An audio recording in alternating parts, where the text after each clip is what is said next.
They fired her on a Friday for saving a child's life on a Wednesday, for reading a label nobody else read, and crossing a room nobody else moved across while 500 professionals watched a 7-year-old boy scratch his throat and did absolutely nothing. She did everything right, lost everything for it.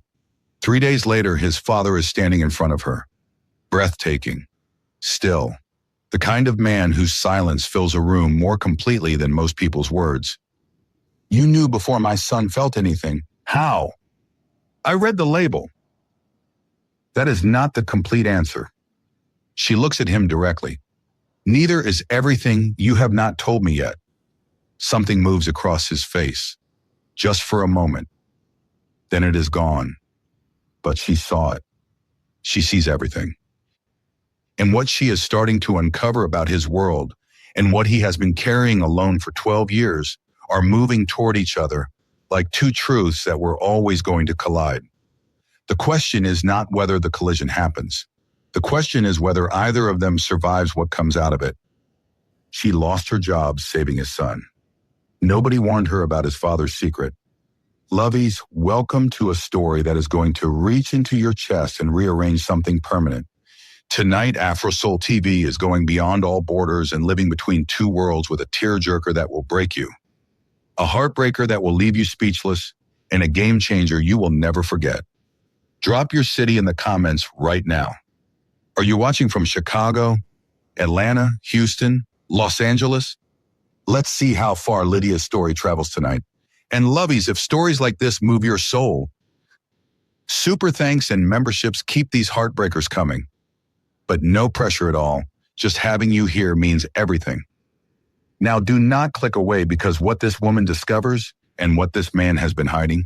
Lovies, the twist coming. Insane. The love, fire, the heartbreak. Real. Let's go. The Meridian Hotel Showcase Hall held 500 food industry professionals on that Wednesday, and every single one of them was looking at something other than the boy. Lydia was not. She moved through competitor displays with the precise attention she gave everything, her deep wine-colored wrap dress skimming her figure elegantly, thick bantu knots threaded with gold, large almond-shaped dark eyes reading ingredient cards the way most people read headlines. Fast, completely. Finding what sat underneath the surface before the surface had finished presenting itself. She was 10 feet from the Hartwell Foods display when it hit her. Muddy amber, rolling off that display table like heat distortion rising from summer asphalt. Her synesthesia firing before her conscious mind had finished processing the label on the bowl labeled allergen-free, where a 7-year-old boy was already helping himself with complete confidence because the label said it was safe and he had been taught to read labels. She was across the hall in 12 seconds. The boy was already scratching his throat. She worked with efficient calm, hotel emergency kit, epinephrine, correct positioning. She kept him talking about the magnolia trees visible through the floor-to-ceiling windows because he had glanced at them twice, and she needed his attention somewhere calm and specific. He had extremely strong opinions about magnolia trees. He told her 3 things about why they bloom before their leaves, while she monitored his breathing and waited for paramedics. His name was June, 7 years old. He spoke in complete paragraphs in his eyes, even while his body worked hard against itself, held the focused attention of a child who forgets nothing and records everything. The paramedics arrived in 9 minutes. June was stable, still talking about magnolia trees. He told her they bloomed before their leaves because they were brave. She told him she thought that was exactly right. She did not know his father's name. She only knew that she had done the right thing and that doing the right thing in a showcase hall in front of 500 industry professionals had just made her the most inconvenient person in the building. By Friday morning, she understood exactly how inconvenient. The managing director's office. Gerald Wu already seated when she arrived. Position, composed, the practiced stillness of a man who had prepared for this outcome. The NDA on the table required her to characterize the Hartwell mislabeling as isolated clerical error. She knew from 4 years of compliance work that Hartwell Foods had settled 3 similar near-miss incidents quietly in the past 2 years. The pattern was documented in regulatory filings that nobody had connected because nobody with her specific expertise had been looking at all three simultaneously. Signing meant the pattern stayed buried, meant the next child who trusted a label that said allergen-free would be trusting something that nobody with Lydia's precision was protecting them from anymore. She pushed the NDA back across the table. I will not sign something that is factually incorrect. The managing director looked at her with the careful neutrality of a man who had already made his decision. Gerald Wu did not look at her at all. He was on his phone, executing. She was terminated effective immediately. She walked out of that building, and the Chicago afternoon hit her with the specific cold of a woman who has just been publicly characterized as reckless by the people who spent 4 years building their reputations on the foundation of her precision. Not the cold of financial fear, something more permanent. The specific wound of being right and being punished for it in front of an industry that would now spend the next several weeks deciding whose version of events to believe. She did not stand on the pavement processing it. She walked to her car, sat down, looked at Chicago through the windshield for exactly 3 minutes, and then drove home and opened her graduate research notebooks and started building. Gerald Wu moved before she reached her apartment. Anonymous communications to industry contacts began circulating the same afternoon. Her termination characterized as performance-related, her professional conduct questioned, the showcase incident framed as instability rather than competence. He had partially prepared this campaign in advance. She did not know this yet. She was already 4 pages into her regulatory research, and the specific, focused energy of a woman who has decided that the only acceptable response to being publicly punished for being right is to become so thoroughly documented that the punishment eventually costs more than the truth. 3 days later, a knock at her door. She knew who he was before he introduced himself. Kwon Seojin's name had appeared in enough of her research threads to constitute a pattern, and she had been building a picture of that pattern for 72 hours. She opened the door and looked at him and felt the specific recognition of someone whose perceptive precision matches your own arriving in your doorway, wearing it completely naturally. 6'1", lean and powerfully built, smooth golden-toned skin, sharp angular face with cheekbones that caught her hallway light precisely. Dark eyes already reading her the way she reads compounds. Finding what lives underneath the surface before the surface has finished presenting itself. His left sleeve was pushed back, revealing the edge of an intricate tattoo. Dark water, a diver's form rendered with breathtaking precision. That she noted and filed without comment. She stepped back from the door. He came in, looked at the 4 notebooks spread across her kitchen table, looked at her. You have been building a case. I have been doing research. There is a difference. Not from where I'm standing. He looked at the notebooks again. How far have you gotten? Far enough to know your distribution network appears in more regulatory filings than coincidence explains. Something moved behind his eyes. Not guilt, not alarm. Something more complex and more carefully contained than either. I need to tell you something. He said it the way people say things they have been carrying for too long and have finally decided the carrying costs more than the telling. About what has been running through my network without my knowledge, and about something I witnessed 12 years ago that I have never told anyone. She looked at him for a long moment, pulled out the chair across from her. Sit down. Start from the beginning. He started from 12 years ago and worked forward, and by the time he finished, the Chicago evening had come through her kitchen windows, and neither of them had moved. What he told her restructured everything she thought she was building, not because it changed the evidence, because it told her that the man sitting across from her had been carrying the origin of everything she was investigating in a locked drawer for 12 years and had just handed her the key without being asked and without knowing what it would cost him. She did not respond immediately. Opened the notebook nearest to her, turned to a fresh page. Tell me again. She picked up her pen. From the beginning this time. He almost smiled. It was the most human thing she had seen on his face, and it cost her something small and inconvenient that she was not ready to examine yet. He started from the beginning. 2 days after that conversation, Lydia was at her kitchen table at 2 a.m. when she found it. A peer-reviewed study published 8 months ago on novel compound masking techniques in food manufacturing. The methodology was technically extraordinary in the specific way that only comes from someone who understands allergen compounds at a level that goes beyond conventional laboratory training. She read it once. The compound signature embedded in the methodology matched exactly what she had been tracking through the Hartwell incident and the 3 prior settled cases. She had seen the specific compound architecture before, had spent 3 years of graduate research helping its author understand what allergen signatures look like in practice. She read it twice. The author was Dr. Amara Shin. The muddy amber in her peripheral vision when she closed the laptop was not a compound reading. It was something her synesthesia had never produced before. A color generated not by a label, but by the full, devastating understanding of what she was looking at. The person who told her the synesthesia was an asset. The person whose recommendation letter built her career. The only human being on earth who knew how Lydia actually saw the world had designed the thing Lydia had been seeing. She sat completely still for a very long time. Across the city, Sojin was reading Jun's Magnolia notebook by lamplight while his son slept. He turned to page 42.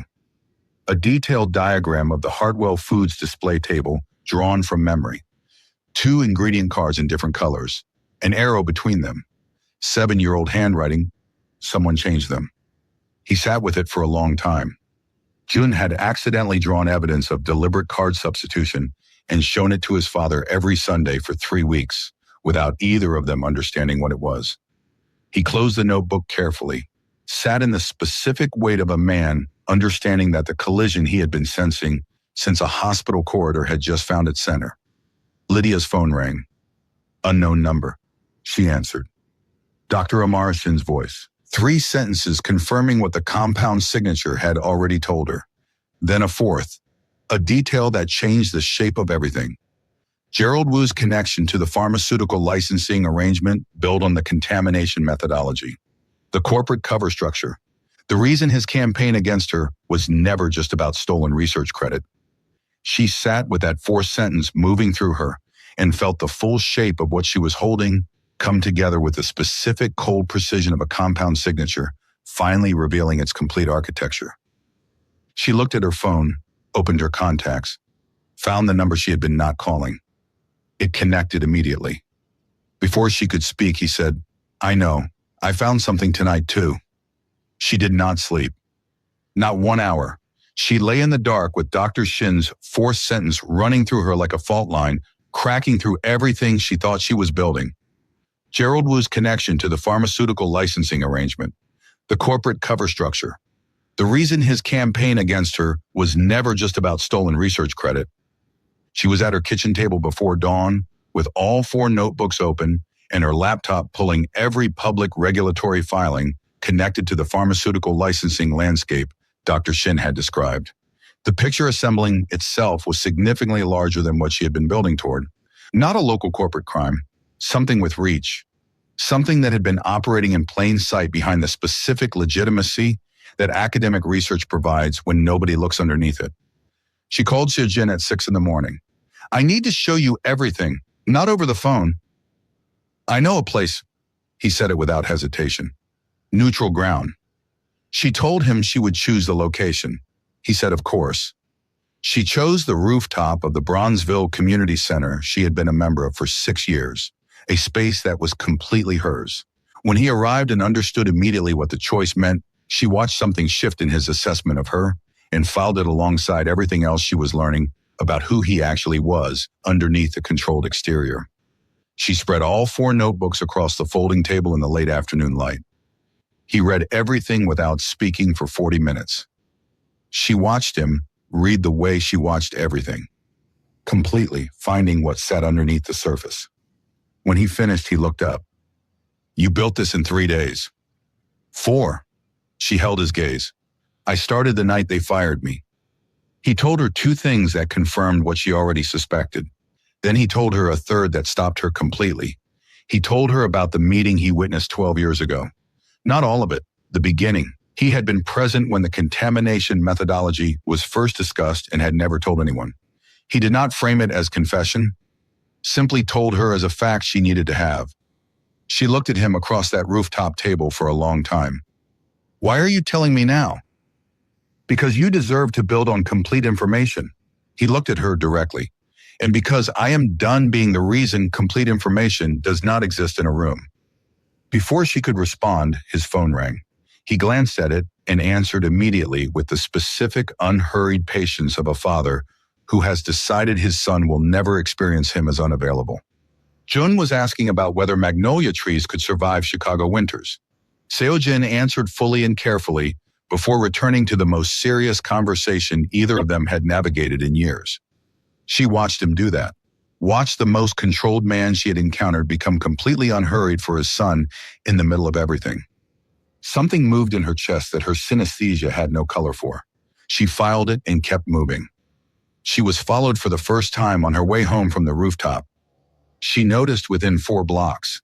Same car, wrong route for the 3rd time.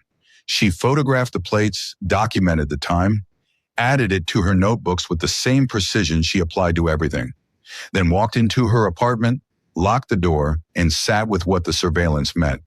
The professional threat and the physical threat were converging faster than she had calculated. She called Seo-jin that night, told him about the car. Not from fear, from the strategic intelligence of a woman who understood the difference between independence and isolation. He asked what she needed. Not "are you okay?" Not "I will handle it." What do you need? The distinction landed precisely. She told him. He provided it immediately without conditions. She sat in her apartment after the call, understanding that she had just told a man she had been fighting to keep at careful distance exactly what she needed, and he had delivered it without making her feel anything other than capable. Dr. Shin agreed to meet the following morning. Lydia chose the University of Chicago campus, Dr. Shin's office, Dr. Shin's space. She needed to see her mentor carrying the full weight of what she had done in the environment she had spent her career building. The meeting was not a confrontation. It was a documentation session, precise questions, precise answers, everything recorded with Dr. Shin's explicit knowledge and consent, because that consent was the first step on the only path that ended somewhere other than complete destruction for both of them. What Dr. Shin told her in that office added the piece that connected everything. The contamination methodology had been licensed internationally through a shell research entity to food manufacturing operations in 4 countries. What Lydia was holding was not a Chicago corporate crime. It was an international food safety scandal. Cho In-soo's distribution network at the center, Gerald Wu's pharmaceutical connections providing legitimate scientific cover. 11 incidents across 11 years. All settled quietly, all individually contained, all connected through a compound signature that one woman with chromesthesia had been tracking without knowing the full scope of what she was seeing. Gerald Wu discovered the meeting within 24 hours through his legal contacts. The same firm that had represented Cho In-soo's network in 3 separate liability settlements. He filed an emergency injunction to suspend Lydia's regulatory board access on the grounds that her investigation methodology relied on proprietary Callaway research. It arrived at 11 at night. Technically sound, precisely constructed. She read it at her kitchen table, then opened the drawer where she kept her graduate school research notebooks. 7 years of independent research notes predating her Callaway employment by 4 years. Every compound methodology she had developed independently before Gerald Wu ever presented her first finding as collaborative work. He had stolen 18 months. She had 7 years he never knew existed because he had only ever studied what she did for him. He had never asked what she did before him. She looked at those notebooks for a long moment, then picked up her phone and called Seo-jin. He answered immediately. She told him about the injunction, told him what she had in the drawer, told him what deploying it completely would require from both of them. He listened without interrupting. When she finished, he said, "Come here, bring the notebooks, all of them." She arrived at his apartment with her 4 graduate research notebooks in a single overnight bag. Joan opened the door, looked at the notebooks, looked at the bag, looked at her face with the focused assessment of a child who records everything. "The guest room has the best magnolia view." He said it with complete practical seriousness. "I checked last week. It is close to blooming." She looked at this 7-year-old who had just offered her the room with the best magnolia view as the most natural thing in the world and felt something move in her chest that she was no longer filing away for later examination. Seo-jin was in the kitchen doorway. She could see from his face that he was no longer pretending he did not know what he was feeling either. Neither of them said anything about it. They set up the working space at the dining table and got to work. Around midnight, Seo-jin opened his laptop and turned it toward her. A file. Dated entries. Corporate dinner after corporate dinner. Every event where Hannock had catered for Callaway Research Group. Every instance of Gerald Wu presenting her research as his own vision to people who could advance his career. Dated, documented, witnessed. She read every entry, every dinner, every appropriated credit. 6 months of her professional life documented in a file built by a man who did not know it was her story inside it until she walked through his door. She looked at Seo-jin across the table for a long time. When did your network start collecting on Callaway events? He told her the date. She calculated backward. His network had been building this file before she was terminated, before the showcase, before any of this became personal for either of them. You were holding my professional destruction in a file for 6 months without knowing it was my story inside it. Yes. She sat with that, with the full shape of what had been converging toward this moment before either of them existed in each other's world. His catering partnership with Callaway, the Gerald Wu file, the anonymous regulatory complaint filed 14 months ago, his son's allergy, all of it moving toward a Wednesday afternoon in a hotel showcase hall where she read a label and saw muddy amber and moved. None of it planned, all of it inevitable. She asked him one question. He answered it.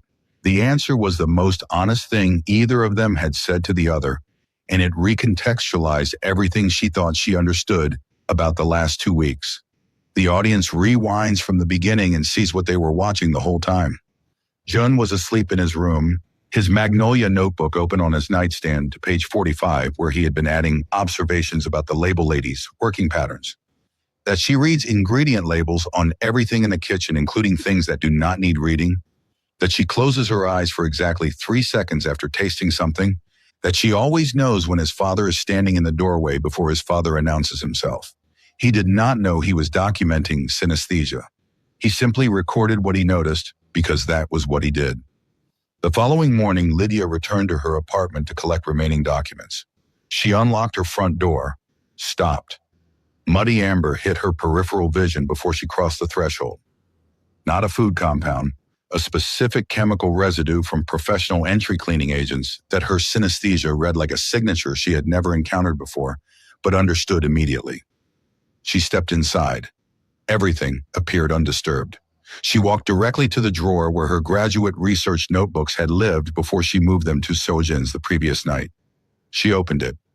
Empty. She stood in her own apartment, understanding exactly what had happened. Someone had come specifically for the notebooks. Someone who knew they existed and knew where she kept them. Someone who found the drawer empty and left without touching anything else because the notebooks were the only thing they came for. They had missed them by one night. She picked up her phone. Her hand was completely steady. Called Seo-jin. When he answered, she said 4 words. They came for them. Lydia stood in her empty apartment holding her phone and let those 4 words land in the space between her and Seo-jin on the other end of the line. The drawer was open. The notebooks were gone from where they used to live. Someone had been in her home specifically for that evidence and had missed it by one night. Stay where you are. His voice was completely calm. Do not touch anything else. I am coming. She did not argue.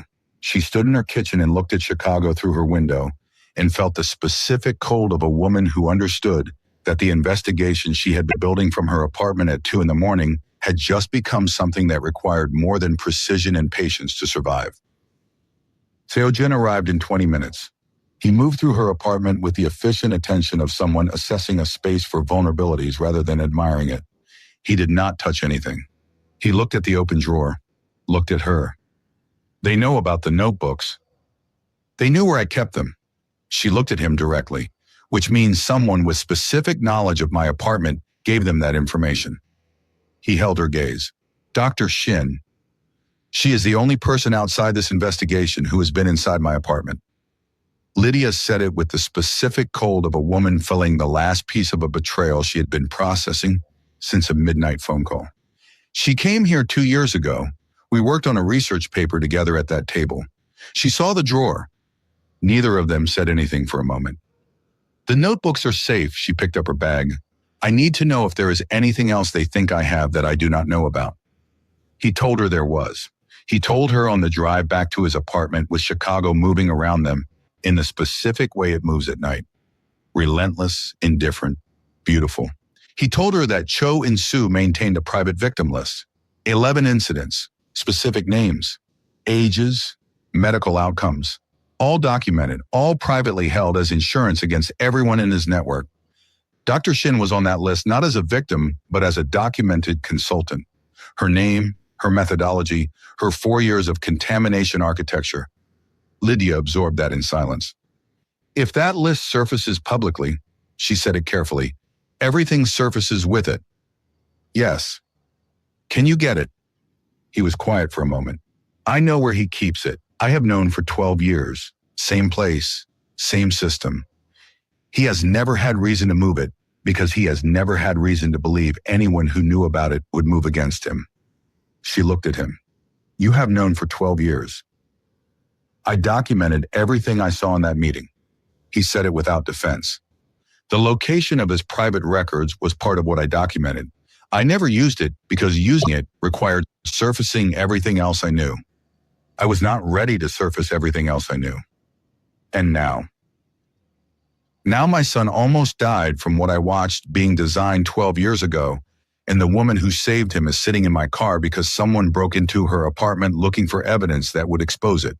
He looked at her briefly before returning his eyes to the road. I have been ready since Wednesday. Jun was awake when they arrived, sitting at the kitchen table with his Magnolia notebook open to a new page, working on something by lamplight with the focused concentration of a child who keeps his own hours when the adults in his life are distracted by important things. He looked up when they came in, looked at his father's face, looked at Lydia's, made the specific assessment of a 7-year-old who notices everything. Are you both okay? He asked it with complete seriousness. Seo-jin sat beside him. We are working on it. Jun looked at his notebook, then pushed it across the table toward Lydia. I added something on page 46. You should read it. She sat across from him and read. He had written, certainty and bravery are different things. Bravery is when you do not know what happens next. Certainty is when you do and you do it anyway. I think the label lady has both. She looked at this 7-year-old who had just described her more precisely than most adults manage in full paragraphs. Something moved through her that had nothing to do with synesthesia and everything to do with the specific feeling of being completely seen by someone who has no agenda for seeing you except the genuine desire to understand what is in front of them. Seo-jin was watching her face from across the table. She did not look away from Jun's entry. He did not look away from her. The injunction hearing arrived 2 days later. Lydia walked into that regulatory board preliminary inquiry room with 7 years of independent graduate research notebooks and the specific composure of a woman who's been waiting for exactly this moment since the night an NDA landed on a table, and she pushed it back unsigned. Gerald Woo's legal team, the firm connected to Cho In-soo's prior liability settlements, presented their case with practiced precision. Her investigation methodology relied on proprietary Callaway research. Her access should be suspended pending full review. She presented her 7 notebooks, 4 years of independent research predating her Callaway employment, every compound methodology developed on her own time with her own resources before Gerald Woo ever presented her first finding as collaborative work. She laid them on the table one by one and watched the room recalibrate. Gerald Woo's legal team had no framework for what they were looking at. The injunction collapsed. Her regulatory board access was restored. Gerald Woo learned the result through his legal team and understood for the first time that the woman he had been trying to neutralize for 3 weeks had been operating with resources he never knew existed because he had only ever looked at what she did for him. The specific fury of a mediocre man discovering that the person he underestimated had been building something he could not reach was visible even through the carefully managed silence of a professional legal notification. He called Cho In-soo directly that night for the first time, not through the legal firm, personally. He told him that Lydia's independent research predated Calloway and was sufficient to connect all 11 incidents through compound signature analysis alone, that the injunction had collapsed, that the regulatory board access was restored. Cho In-soo listened, said nothing, made one call after Gerald Wu hung up.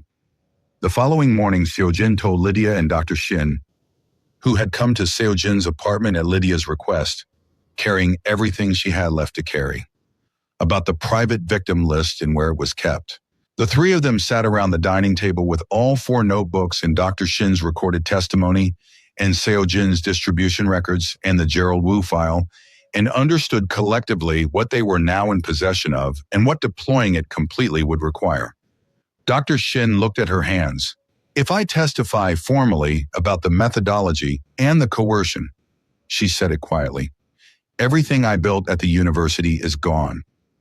"Yes," Lydia said it without softening it, "but the 11 families whose children were harmed will finally know it was not an accident." Dr. Shin sat with that for a long time. Then she nodded once. Not from absolution seeking, from the specific decision of a woman who had been making impossible choices for 4 years and had finally found the one she could live with. Seo-jin's phone rang. He looked at the screen. Something moved across his face. The specific configuration Lydia had learned to read in the weeks since the hospital corridor. Controlled, contained, carrying more than it was showing. He answered. "Put it on speaker." Cho In-soo's voice filled the room. Calm, unhurried. The specific calm of a man who has been operating from a position of complete control for 11 years and sees no reason to adjust his register now. He spoke for exactly 90 seconds. He told Seo-jin that he had known about the 12-year-old journal entry since the night it was written, had been holding it for 12 years as insurance the same way he held everything.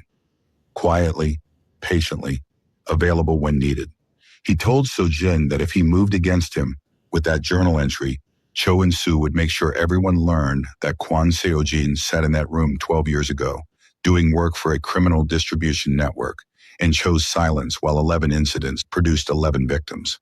He would not just expose Seo-jin's past. He would frame it as active complicity. The journal entry would land not as a witness's testimony, but as a collaborator's attempt to reduce his own exposure. Then the call ended. The room was completely silent. Lydia looked at Seo-jin across the table. He did not look away, did not defend himself, did not calculate, simply looked at her with the face of a man who had just had his worst fears spoken out loud in front of the person whose opinion of him had come to matter more than he had been ready to admit. She looked at him for a long time. Then she opened her notebook to a fresh page and picked up her pen. "He only has that threat if the journal entry is the foundation of our case." She looked up at him. "It does not have to be." He watched her write. "You are restructuring the entire architecture." "I am building something he cannot threaten." She looked at him directly. "But I need you to understand that I am doing it with or without the journal entry. What you decide about submitting it voluntarily is your decision to make. I will not make it for you." He looked at her for a moment, at this woman who had just been handed the most direct possible exit from the most dangerous variable in their case, and was handing it back to him instead. Not from strategy, from the specific respect of someone who understands that a person's reckoning with their own choices belongs to them and cannot be borrowed or managed or made easier by someone else's decision. "I am submitting it," he said it with complete certainty, not because the case needs it, because 12 years of silence produced 11 victims, and a journal entry sitting in a locked drawer does not undo that. Submitting it does not undo it either, but it is the most honest thing I have left to do. She looked at him across that table in Seo-jin's apartment, with Chicago pressing against the windows and Dr. Shin sitting quietly in the corner, and the full weight of everything they were about to do assembled between them. She wrote one more line in her notebook, closed it. "Then we go tomorrow." They went the following morning. Lydia had structured the delivery with the precision of someone who understood that simultaneous impact was the only architecture that left no room for institutional management. The Food Safety Regulatory Board, the FDA Office of Criminal Investigations, the Chicago Tribune Investigative Desk, all three receiving the complete package at the same moment. Not sequentially, simultaneously, because sequential gave each recipient time to call someone. Simultaneous gave nobody that time. The package contained everything. Lydia's 4 physical notebooks establishing the compound signature pattern across all 11 incidents. Jones' page 42 diagram proving deliberate card substitution at the showcase. Dr. Shin's recorded testimony connecting the methodology to Cho In-soo's operational network and the international licensing scope. Gerald Wu's connection to Cho In-soo's legal firm establishing the corporate cover structure. Seojin's distribution records and quality control documentation establishing the network's reach. The anonymous regulatory complaint filed 14 months ago establishing his good faith engagement before any of this became personal. In the 12-year-old journal entry submitted voluntarily by Kwon Seojin, documenting the origin meeting in his own handwriting with the specific detail of a young man who wrote down everything he witnessed because something in him understood it mattered, even when he did not yet know what to do with that understanding. Seojin submitted the journal entry himself, walked it into the FDA field office on South Dearborn Street on a Tuesday morning, and placed it on the desk of the federal contact he had been working with for 14 months, and said everything it contained was true, and he was available to answer every question that followed. His federal contact looked at the journal entry, looked at him, said nothing for a long moment, then picked up his phone. The calls that followed over the next 72 hours dismantled things that had been standing for 11 years. Cho In-soo's legal team filed emergency injunctions in 3 jurisdictions simultaneously. His political connections made calls. His philanthropic reputation was deployed as character evidence. None of it worked because Lydia had built the package specifically to anticipate every institutional response available to a man of his resources. She had been doing this since graduate school. She knew how systems protected themselves. She built the case to be stronger than the protection. Gerald Wu's professional destruction arrived through Seojin's 6-month file deployed by Lydia at the precise moment the regulatory board opened its formal investigation. Not the emotionally satisfying moment, the strategically correct one. The Callaway board received the documentation of 18 months of research appropriation, alongside the news that their division director candidate was connected through a legal firm to an international food safety criminal network. Gerald Wu's appointment was withdrawn the same afternoon. His termination followed within 72 hours. He did not go quietly. He issued a statement through his personal legal team, characterizing Lydia's findings as the fabrications of a disgruntled former employee. The statement lasted approximately 4 hours before the regulatory board's formal findings made it impossible to sustain. Then it disappeared from the internet, and Gerald Wu disappeared with it into the specific obscurity of a man whose borrowed reputation had finally run out of people to borrow from. Dr. Shin faced the University of Chicago Research Integrity Board the following week. Lydia testified. She gave the complete picture.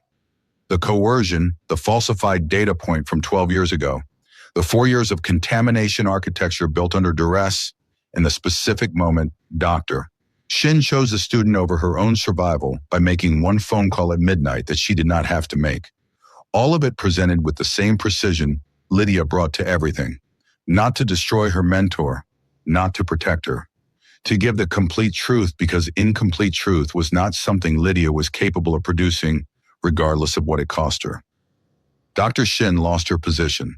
The difference between that and losing everything was Lydia's testimony, and both women knew it. They did not speak for 6 months after the hearing. Then a letter arrived. 1 page, no defense, no explanation. Simply the truth of what Lydia had meant to her professionally and the truth of what she had done to the person who meant that to her. Lydia read it once, put it in a drawer, did not respond. That drawer was the most honest ending Dr. Shin's story was going to get, and both of them understood it. Lydia's synesthesia became public during the FDA investigation proceedings when opposing counsel attempted to use it to challenge her methodology. She did not hide it. She presented the peer-reviewed neuroscience of chromesthesia and compound perception with the complete composure of a woman who had spent 6 years hiding something that was always an asset and had decided she was done with her hiding. She explained precisely how chromesthetic perception functions in compound analysis, produced the documented conventional analysis that verified every synesthetic finding independently and watched the room recalibrate in real time. The attempt to discredit her became the moment that defined her professionally in the most permanent possible way. 3 months after the case closed, a food safety journal published her complete methodology. The scientific community's response transformed the field. Cho In-soo's private victim list became part of the public record through the FDA investigation. 11 incidents, specific names, ages, medical outcomes. 11 families who had been told their children's reactions were accidents receiving the truth simultaneously with the rest of Chicago. That moment. Not a dramatic courtroom scene, simply the specific weight of truth finally reaching the people it was always owed to, was the most quietly devastating moment in everything that followed. Lydia sat with it alone in her apartment the evening the list was made public and let it move through her completely. Seo-jin's submission of the journal entry cost him what he had always known it would cost. His public reputation took damage that took time to recover from. Some professional relationships did not survive it. The version of himself he had spent 12 years constructing in the legitimate world required careful rebuilding in the aftermath of everything the journal entry exposed about where he had been before it.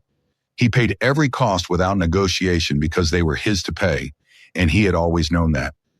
His federal contacts' 14 months of cooperative work on the extraction plan provided sufficient context for the journal entry to land as witness testimony rather than collaborative complicity. It was not a clean outcome. It was an honest one. Those two things were rarely the same thing, and Seo-jin had made peace with that distinction, somewhere between a hospital corridor and a rooftop in Bronzeville. He closed the private dining room, reopened his kitchen. 4 nights a week. The reservation wait list extended to 20 weeks within a month.